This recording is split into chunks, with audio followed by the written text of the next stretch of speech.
Praise the Lord. Today's sermon is taken from Mark chapter 8 verses 1 to 10. The story of the boy with 5 loaves and 2 fish. We can see the same miracle in Matthew chapter 14 verses 13 to 21. A young boy was willing to give up his meager lunch to feed thousands of people. Although he had so little food available at hand, he trusted that Jesus could use even a small amount for a greater purpose. By sacrificing his lunch, the boy demonstrated his obedience to Jesus' command and trusted that God could provide more than he had available. Why is it 5 loaves and 2 fishes?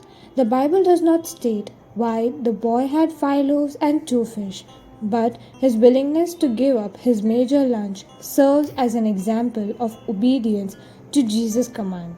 This miracle teaches several biblical lessons such as the principle of sacrifice, trust in God's power over circumstances, focus on mission, and service to God wholeheartedly. There are 3 points to consider in this following passage. The principle of sacrifice.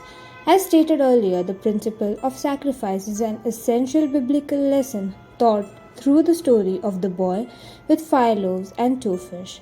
This teaches us that we should be willing to present our own resources in service of God's will and trust that He can provide more than we have available.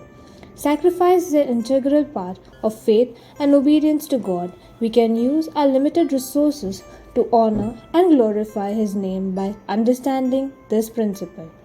Focus on mission and serving God wholeheartedly. But seek first His kingdom and His righteousness, and all these things will be given to you as well. Matthew chapter 6 verse 33. This passage encourages us to make serving God our top priority, and when we do so, He will take care of the rest. Third, God can do exceedingly abundantly more than what we ask or imagine. This means that no matter how impossible a task may seem, God is always capable of providing far more than what we could ever ask for. He will bless us with extraordinary abundance.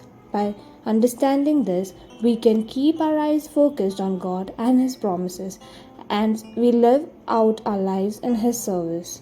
Above all, let's praise the Lord for He is worthy.